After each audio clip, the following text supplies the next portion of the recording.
नमस्कार विद्यार्थी मित्रांनो, MPSC बाय दीपक या यूट्यूब चॅनलवर तुमचं सर्वांचं स्वागत आहे. तर विद्यार्थी मित्रांनो, आजच्या सेशनमध्ये आपण फेब्रुवारी 2026 मधील करंट अफेअर्स पार्ट 2 आपण आजच्या सेशनमध्ये पाहणार आहोत. त्याच्यामध्ये विद्यार्थी मित्रांनो, पहिल्या सेशनमध्ये आपण पार्ट 1 मध्ये 1 ते 50 पर्यंतचे क्वेश्चन कव्हर केले ते. आजच्या पार्ट 2 मध्ये आपण 51 ते 100 पर्यंतचे क्वेश्चन कव्हर करणार आहोत. चला आता 51 नंबरचा प्रश्न बघा. कर्ज उपलब्धता सुलभ करून उद्योजकतेला चालना देण्यासाठी रिझर्व्ह बँकेचे गव्हर्नर संजय मल्होत्रा यांनी सूक्ष्म उद्योगांसाठी तारणमुक्त कर्जाची मर्यादा 10 लाखावरून किती लाख वाढवण्याची घोषणा केलेली आहे. तर 20 लाखपर्यंत ती कर्ज मर्यादा वाढवलेली आहे. म्हणजे MSMEसाठी जी कर्ज मर्यादा आहे ती 10 लाखावरून 20 लाख केलेली आहे. कोणी? RBIचे गव्हर्नर संजय मल्होत्रा यांनी. आता 52 नंबरचं बघा. भारताने फ्रान्सबरोबर कराराच्या माध्यमातून 114 राफेल लढाऊ विमानाच्या खरेदीची दीर्घ प्रलंबित प्रस्तावाला मंजुरी दिलेली आहे. संरक्षण मंत्री राजनाथ सिंह यांच्या अध्यक्षतेखाली झालेल्या संरक्षण अधिग्रहण परिषदेने सुमारे 360 कोटी रुपयांच्या भांडवली लष्करी खरेदी प्रस्तावांना मान्यता दिलेली आहे. म्हणजे याच्यामध्ये दोन्ही योग्य आहे. आपण काय राफेल लढाऊ विमान कोणाकडून घेतो? तर फ्रान्सकडून, आणि त्यांच्यासोबत हा करार झालेला आहे. आता पुढचा प्रश्न बघा. स्टॅच्यू ऑफ अहिंसा, शौर्याचा पुतळा आणि ज्ञानाचा पुतळा. आता हे जे पुतळे उभा केलेत ते कोणत्या ठिकाणी आणि त्याला ते कोणाचे पुतळे आहेत ते आपल्याला याच्यामध्ये विचारलेलं आहे. आता स्टॅच्यू ऑफ युनियन कोणाचा आहे? हनुमानाचा आहे. 90 फूट उंचीचा आहे. तो अमेरिकेत उभा केलेला आहे. स्टॅच्यू ऑफ अहिंसा 108 फुटाचा आहे. ऋषभनाथ यांचा मांगेतुंग इथं नाशिक इथं तो उभा केलेला आहे. शौर्याचा पुतळा 125चा आहे. डॉक्टर बाबासाहेब आंबेडकर लातूर इथे. ज्ञानाचा पुतळा 72 फुटाचा लचित बोरफुकन यांचा जोरहाट आसाम या ठिकाणी उभा केलेला आहे त्यांचा पुतळा. म्हणजे 1, 2. आता इथं शौर्याचा पुतळा कोणाचा आहे? तर लचित बोरफुकन यांचा आहे. बरोबर. म्हणजे कच 3 येणार. आणि ज्ञानाचा पुतळा आंबेडकरांचा आहे जो लातूर इथं उभा केलेला आहे. तो 72 फुटाचा आहे. म्हणजे 1, 2, 4, 3 येणार आहे आपलं. 1, 2, 4, 3. ऑप्शन क्रमांक 2 आन्सर. पुढचा प्रश्न बघा. Centre for research on energy and clean एअरच्या अहवालानुसार निरीक्षण केलेल्या अहवालानुसार देशातील सर्वात प्रदूषित शहर कोणते आहे? तर कोणते आहे?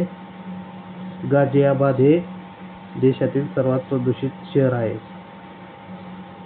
कोणी हे अहवाल प्रसिद्ध केला आहे? निरीक्षण centre for research on energy and clean एअरच्या अहवालानुसार, यांचा हा अहवालानुसार गाझियाबाद हे शहर सर्वाधिक देशातील प्रदूषित शहर आहे. महाराष्ट्राच्या ST महामंडळात नवीन अत्याधुनिक बसेस समाविष्ट करण्याचा निर्णय घेण्यात आलेला आहे. या बसेसना काय नाव देण्यात आलेलं आहे? ज्या महाराष्ट्र शासनात नवीन ST महामंडळात जे बसेस आले त्यांना काय नाव देण्यात आलेलं आहे? राजमाता जिजाऊ हे नाव देण्यात आलेले आहे. ऑप्शन क्रमांक 3 आपला आन्सर असणार आहे. भारतीय विमानतळ प्राधिकरणाच्या पहिल्या महिला संचालक म्हणून कोणाची नियुक्ती करण्यात आलेली आहे? तर निवेदिता दुबे यांची नियुक्ती करण्यात आलेली आहे. भारतीय विमानतळ प्राधिकरणाच्या पहिल्या महिला संचालक निवेदिता दुबे. केंद्रीय पर्यटन मंत्रालयाने प्रसिद्ध केलेल्या इंडिया टुरिझम डेटा कॉम्पेडियम 2025 कोणते राज्य पहिल्या क्रमांकावर आहे?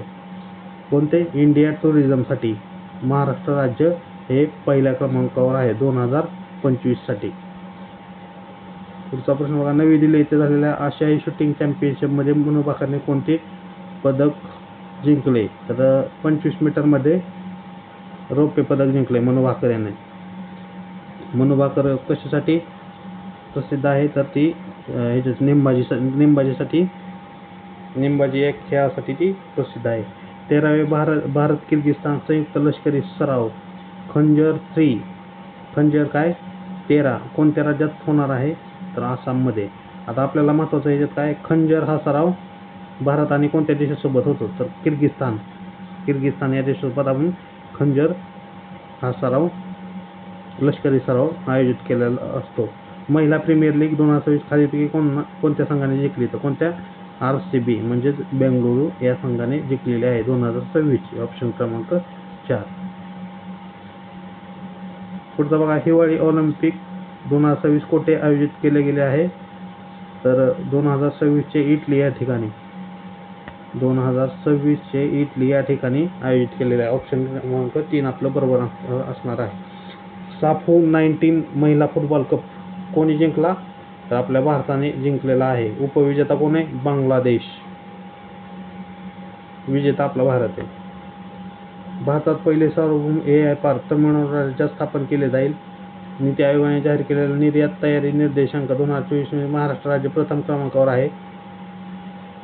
महिला उद्योजकतेला प्रोत्साहन देण्यासाठी कर्नाटक राज्य सरकारने गृहलक्ष्मी डिजिटल मार्केटिंग पोर्टल सुरू केलेले आहे. तर याच्यामध्ये काय निर्यात तयारी निर्देशांक मध्ये महाराष्ट्र प्रथम क्रमांकावर आहे. बरोबर. पहिले सार्वभौम AI पार्क कुठे आहे? तमिळनाडू राज्यात. आणि महिला उद्योजकाला प्रोत्साहन देण्यासाठी कर्नाटक राज्याने कुठली योजना आहे? गृहलक्ष्मी डिजिटल मार्केटिंग. म्हणजे ह्याच्यामधलं अ आपलं बरोबर आहे. पुढचा प्रश्न बघा. केंद्र सरकारच्या आरोग्य योजनांच्या लाभार्थ्यांसाठी पूर्ण मेडिकल आयुष्य विमा कोणी सुरू केलेला आहे? कुठला? पूर्ण मेडिकल आयुष्य विमा अर्थ मंत्रालयाने सुरू केलेला आहे. मेडिक्लेम आयुष्य विमा. भारतातील सर्वात लांब भूकंपरोधक पूल कोणत्या राज्यात? आसाम राज्यात बांधलेला आहे. भूकंपरोधक पूल भारतातील सर्वात लांब आहे. आसाम राज्यात. नदी कोणती? ब्रह्मपुत्रा नदीवर आहे. 66 नंबरचा प्रश्न बघा. हवामान बदलामुळे वाढलेल्या नैसर्गिक आपत्तीच्या पार्श्वभूमीवर भारतातील पहिला मुंबई क्लायमेट वीक 17-19 फेब्रुवारी या कालावधी मुंबई येथे आयोजित करण्यात आलेला आहे. आता याच्यामध्ये काय? पहिला मुंबई क्लायमेट वीक कुठं? मुंबई या ठिकाणी आयोजित करण्यात आला होता फेब्रुवारीमध्ये. प्रोजेक्ट मुंबई या स्वयंसेवी संस्थेने या उपक्रमाचे आयोजन केले होते. त्याला महाराष्ट्र शासन, पर्यावरण, वातावरण बदल विभाग आणि मुंबई महानगरपालिकांचे सहकार्य करणार आहेत. जिओ वर्ल्ड कन्व्हेन्शन सेंटर येथे या कार्यक्रमाचे मुख्य केंद्र उभारण्यात येणार आहे. म्हणजे याच्यामध्ये काय सर्वच योग्य आहे. ऑप्शन क्रमांक 4. केंद्र सरकारच्या PM सूर्यघर मोफत वीज योजनेत महाराष्ट्रातील प्रथम क्रमांकाचा जिल्हा कोणता आहे? तर प्रथम क्रमांकाचा जिल्हा PM सूर्यघर मोफत वीज योजना. म्हणजे जे सोलार पॅनल बसवलेले असतात घरावर, इलेक्ट्रिसिटी कमी वीज बिल कमी येण्यासाठी, त्याच्यामध्ये महाराष्ट्रात प्रथम क्रमांकावर कोणता जिल्हा आहे? तो सूर्यघर मोफत वीज योजनेत. तर नागपूर हा प्रथम क्रमांकावर आहे. पुणे 2 नंबरला आहे आणि 3 नंबरला म्हणलं तर छत्रपती संभाजीनगर. सरला महेश्वरी वयाच्या 71व्या वर्षी दिनांक 12 फेब्रुवारी 2026 रोजी निधन झालं. तर त्या खालीलपैकी कोणत्या खेळाशी संबंधित होत्या? सरला महेश्वरी कोण होत्या? तर त्या एक वृत्त निवेदिका होत्या. ऑप्शन क्रमांक 2. पुढचा प्रश्न बघा. शहरी पायाभूत सुविधांना चालना देण्यासाठी केंद्र सरकारने शहर विकास प्रोत्साहन निधी म्हणजे अर्बन चॅलेंज फंड सुरू करण्यास मंजुरी दिली आहे. कोणी? केंद्र सरकारने. या योजनेसाठी केंद्र सरकारकडून एकूण 1 लाख कोटी रुपयांची मदत दिली जाणार आहे. या योजनेनुसार एखाद्या प्रकल्पाच्या खर्चाचा 25% रक्कम केंद्र सरकार, मात्र किमान 50% निधी बाजारातून. 25% रक्कम केंद्र सरकार देणार आहे आणि 50% रक्कम बाजार निधीतून उभा करायची आहे. म्हणजे बॉन्ड्स झालं, कर्ज झालं, खाजगी गुंतवणूकमधून आपल्याला उभा करायचे आहे. तर याच्यामध्ये चुकीचं कोणतं आहे? तर चुकीचं वरीलपैकी एकही नाही. म्हणजे ऑप्शन क्रमांक 4 यापैकी नाही. पुढचा प्रश्न बघा. AI इम्पॅक्ट समिट 2026 कोणत्या ठिकाणी पार पडली? कोणत्या ठिकाणी? तर 2026ची भारतात आपल्या पार पडलेली आहे. AI इम्पॅक्ट समिट 2026 पहिली कुठं झाली बघा? पहिली झाली ब्रिटनमध्ये. बरोबर. 23ला म्हणजे 23 पासून AI इम्पॅक्ट समिट भरवले ते. 24ला झाली सेऊल इथं. पॅरिसला झाली 2025ची. आता 26ची AI इम्पॅक्ट समिट भारतात होणार आहे. म्हणजे पार पडले. राज्यातील पहिले ड्रोन क्लस्टर कोणत्या जिल्ह्यात उभारले जाणार आहे? तर पुणे या ठिकाणी हे ड्रोन क्लस्टर उभारले जाणार आहे. पुणे या ठिकाणी. पुढचा प्रश्न बघा. भारतातील पहिली कृत्रिम बुद्धिमत्ता प्रयोगशाळा खालीलपैकी कोणत्या राज्यात सुरू करण्यात आलेली आहे? पहिली AI प्रयोगशाळा कोणत्या राज्यात? तर महाराष्ट्र या राज्यात. ऑप्शन क्रमांक 1. ज्येष्ठ साहित्यिक श्रीनिवास कुलकर्णी यांना गत वर्षाचा विंदा करंदीकर जीवनगौरव पुरस्कार जाहीर झालेला आहे. कुणाला? श्रीनिवास कुलकर्णी यांना विंदा करंदीकर जीवनगौरव पुरस्कार. भालचंद्र नेमाडे यांना गत वर्षाचा साहित्य भूषण पुरस्कार. या दोन्ही पुरस्कारांचे स्वरूप 10 लाख रुपये मानपत्र असे आहे. तर योग्य असणारे आपल्याला विचारले. त्याच्यामध्ये वरील सर्वच योग्य आहे. म्हणजे साहित्यभूषण पुरस्कार मिळाला आहे भालचंद्र नेमाडे यांना आणि विंदा करंदीकर जीवनगौरव पुरस्कार मिळाला आहे श्रीनिवास कुलकर्णी यांना. म्हणजे वरीलपैकी सर्वच आपलं बरोबर आहे. भारताने किरकोळ किंमत निर्देशांक कोणते वर्ष स्वीकारलेले आहे? तर किरकोळ किंमत निर्देशांकासाठी भारताने नवीन कोणते वर्ष स्वीकारलेलं आहे म्हणजे स्वीकारलेलं आहे? तर 2023-24 बरोबर. 2023-24 अगोदर काय होतं? 11-12 होतं. मजकूर, भाषण आणि प्रतिमा पद्धती एकत्रित करण्याबरोबर मराठीसह 22 भारतीय भाषांमध्ये विकसित खालीलपैकी कोणत्या ॲपची घोषणा करण्यात आलेली आहे? तर कशासाठी? मजकूर, भाषण आणि प्रतिमा पद्धती एकत्रित करण्यासाठी भारत जन या ॲपची घोषणा करण्यात आलेली आहे. ऑप्शन क्रमांक 2. कृषीसाठी AI परिषद घेणारे देशातील पहिले राज्य कोणते? आपले महाराष्ट्र आहे. कृषीसाठी AI परिषद घेतलेली आहे. दिनांक 23 फेब्रुवारी 2026 रोजी केंद्राने पहिले व्यापक दहशतवाद विरोधी धोरण जाहीर केले. त्याचे नाव काय आहे? म्हणजे जे केंद्राने व्यापक दहशतवाद विरोधी धोरण जाहीर केलं होतं त्याचं नाव आपल्याला विचारलं आहे. तर काय नाव आहे त्याचं? प्रहार. ऑप्शन क्रमांक 4. पुढचं बघा. राष्ट्रपती भवनासह भारताचे पहिले संसद भवन व लुटियन्स दिल्लीचे निर्माते मानल्या जाणाऱ्या एडविन लुटियन्स यांचा पुतळा राष्ट्रपती भवन परिसरातून हटवण्यात आलेला आहे. एडविन लुटियन्स कोण होता? तर पहिले संसद भवनचे निर्माते होते. त्याऐवजी त्याच चौथऱ्यावर स्वतंत्र सेनानी आणि स्वतंत्र भारताचे पहिले व अखेरचे भारतीय गव्हर्नर जनरल राजगोपालाचारी यांचा पुतळा उभारण्यात आलेला आहे. स्वतंत्र भारताचे पहिले आणि अखेरचे गव्हर्नर जनरल कोण होते? राजगोपालाचारी. त्यांचा पुतळा तिथं उभारलेला आहे. पुतळ्याचे अनावरण कोणी केले? तर द्रौपदी मुर्मू आपले राष्ट्रपती. राजाजी यांनी 48 ते 50 पर्यंत शेवटचे गव्हर्नर जनरल म्हणून त्यांना काम पाहिलेलं होतं. म्हणून याच्यामध्ये वरील सर्वच योग्य आहे. खालीपैकी कोणत्या राज्यातील आधारित चित्रपट बुंगला सर्वोत्कृष्ट बाल आणि कौटुंबिक चित्रपटाचा बाफ्टा पुरस्कार मिळालेला आहे?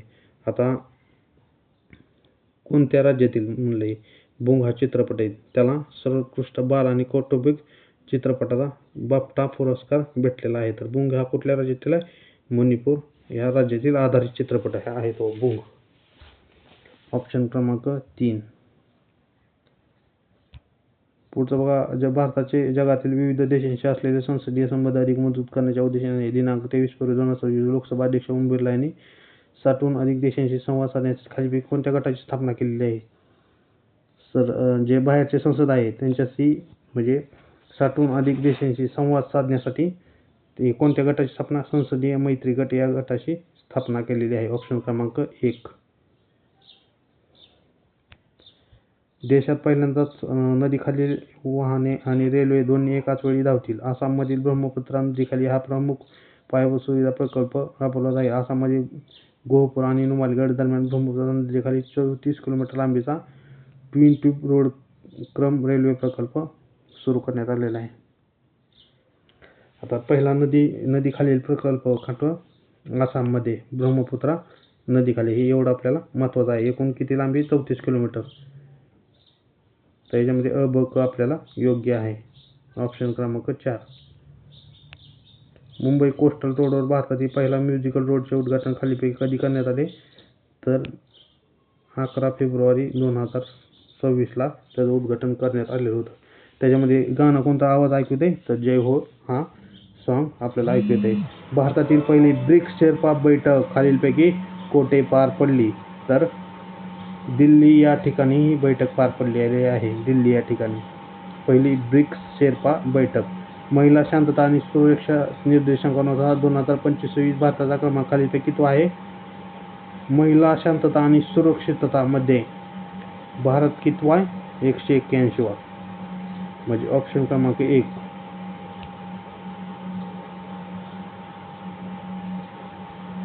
बांगलादेशचे पंतप्रधान म्हणून तारिक रहमान यांनी शपथ घेतली ते खालीलपैकी कोणत्या पक्षाचे आहेत? तर कुठले? BNP म्हणजे बांगलादेश नॅशनल पार्टी. ऑप्शन क्रमांक 2. नीती आयोगाचे पहिले महिला मुख्य कार्यकारी अधिकारी निधी छब्बर बनलेले आहेत. पहिल्या आहेत का त्या? तर नाहीत. पहिल्या महिला कोण होत्या? सिंधुश्री कोल्हर होत्या. त्या दुसऱ्या आहेत. CEO म्हणून त्या 5व्या ठरल्या आहेत. यापूर्वी CEO BVR सुब्रमण्यम यांनी कार्य केलेले आहे. सध्या नीती आयोगाचे उपाध्यक्ष सुमन बेरी. आता याच्यामध्ये नीती आयोगाचे सर्वच याच्यामध्ये बदललेले आहेत. सुब्रमण्यम अय्यर उपाध्यक्ष पण बदललेले आहेत आणि CEO पण बदलले आहेत. पण याच्यामध्ये काय पहिल्या कोण होत्या? सिंधुश्री खुल्लर होत्या. तर याच्यामध्ये कोण कोण याच्यामध्ये CEO आणि उपाध्यक्ष सध्या नीती अध्यक्ष तर कोण असतंय? पंतप्रधान असतंय. उपाध्यक्ष आणि CEO कोण आहेत ते तुम्ही मला कमेंट बॉक्समध्ये सांगा. केंद्रीय गृहमंत्रालयाने शाळा आणि सरकारी कार्यक्रमांमध्ये वंदे मातरम या राष्ट्रीय गीताची पूर्ण आवृत्ती गाणे अनिवार्य आहे. वंदे मातरम या गीताच्या रचनेला 150 वर्षे पूर्ण झाल्याच्या निमित्ताने हा निर्णय घेण्यात आलेला आहे. हे गीत बंकिमचंद्र चटर्जी यांच्या आनंदमठ या कादंबरीतून घेतलेले आहे. हे गीत पहिल्यांदा 1896च्या कोलकातामध्ये काँग्रेस अधिवेशनात मध्ये गायले होते. कोणते गीत? तर वंदे मातरम, जे 1896ला राष्ट्रीय काँग्रेसचं अधिवेशन झालं कुठं? कोलकाता या ठिकाणी. त्यावेळेस हे गायलं होतं.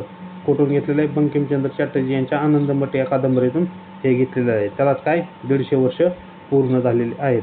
म्हणजे याच्यामध्ये वरील सर्वच आपलं योग्य आहे. पुढचा प्रश्न बघा. आंतरराष्ट्रीय मातृभाषा दिन कधी साजरा केला जातो? तर 21 फेब्रुवारीला साजरा केला जातो. 27 फेब्रुवारीला काय? मराठी भाषा दिवस, बरोबर. 1 मेला महाराष्ट्र दिन असतो. भरती ओहोटी पूर राज्य विशेष आपत्ती घोषित करणारे पहिले राज्य केरळ आहे.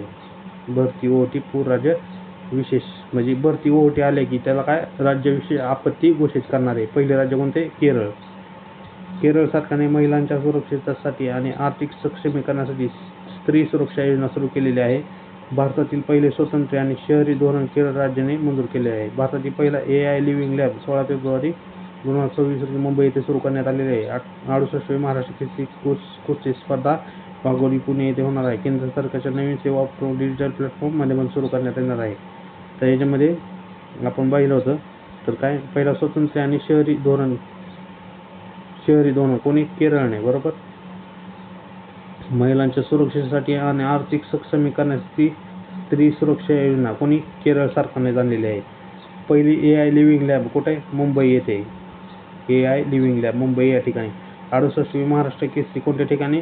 वाघोली पुणे या ठिकाणी पार पडली, बरोबर आहे. यांच्यात विजेता कोण होता? सलगर, तो नाशिकचा होता. हर्षवर्धन सदगीर आणि उपविजेता महेंद्र गायकवाड होता सोलापूरचा. केंद्र सरकारच्या नवीन सेवा उपक्रम डिजिटल प्लॅटफॉर्म माध्यमातून सुरू करण्यात आलेला आहे. याच्यामध्ये काय योग्य असणार ते आपल्याला सांगितले काय? तर वरील सर्वच योग्य आहे. सर्वात 10 वेळा केंद्रीय अर्थसंकल्प कोणी मांडलेला आहे? मोरारजी देसाई. आणि सलग 9 वेळा अर्थमंत्री निर्मला सीतारामन यांनी. आता ही सलग 10 वेळा आहे का? सर्वाधिक वेळा म्हणलं तर मोरारजी देसाई, कारण यांना वेगवेगळ्या वेळेस हा अर्थसंकल्प मांडलेला आहे.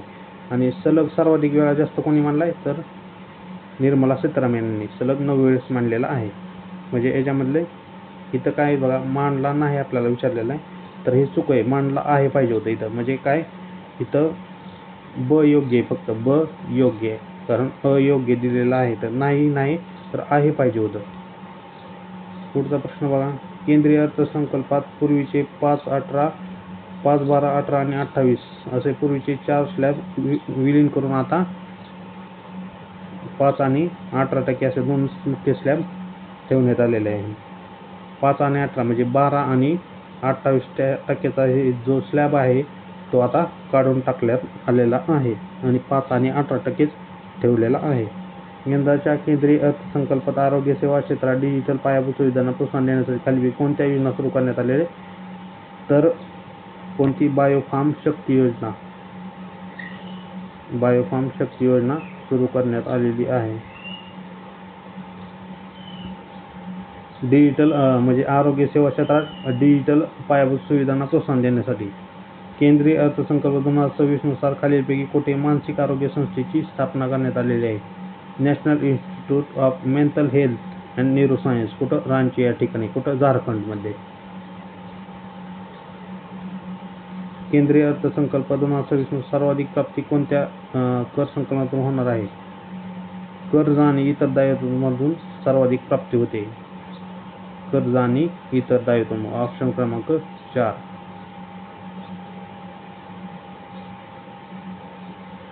यंदाच्या केंद्रीय अर्थसंकल्पात खालील कोठे आयुर्वेद संशोधन केंद्र आपलं जामनगर गुजरात येथे आयुर्वेद संशोधन केंद्र उभारले जाणार आहे. ऑप्शन क्रमांक 2 आपलं आन्सर असणार आहे. पुढचं बघा, जागतिक पाणथळ दिवस कधी साजरा केला जातो? 2 फेब्रुवारी. बरोबर. राष्ट्रीय विज्ञान दिवस कधी? 28 फेब्रुवारी. थीम काय? विज्ञानातील महिला, विकसित भारत, उत्प्रेरक. म्हणजे ह्याच्यामध्ये दोन्ही योग्य आहे. 99 नंबरचा बघा, मुघलसराय जंक्शन पंडित, त्याचं नाव काय? पंडित दीनदयाल उपाध्याय जंक्शन. फिरोजशाह कोटला स्टेडियमचं? अरुण जेटली स्टेडियम. तर ह्याच्यामध्ये बिनचूक नसणारे म्हणजे बरोबर नसणारे कोणते याच्यापैकी नाही.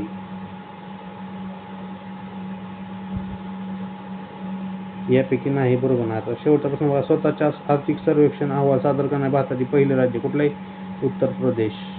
स्वतःचा आर्थिक सर्वेक्षण अहवाल सादर केला आहे त्याचं पहिलंच राज्य उत्तर प्रदेश ठरलेलं आहे. ऑप्शन क्रमांक 2. तर अशा प्रकारे विद्यार्थी मित्रांनो फेब्रुवारी 2026 मधील भाग 2 आपण पूर्ण कव्हर केलेला आहे. तर विद्यार्थी मित्रांनो हा व्हिडिओ जास्तीत जास्त मित्रांपर्यंत शेअर करा. तर सर्वांना धन्यवाद.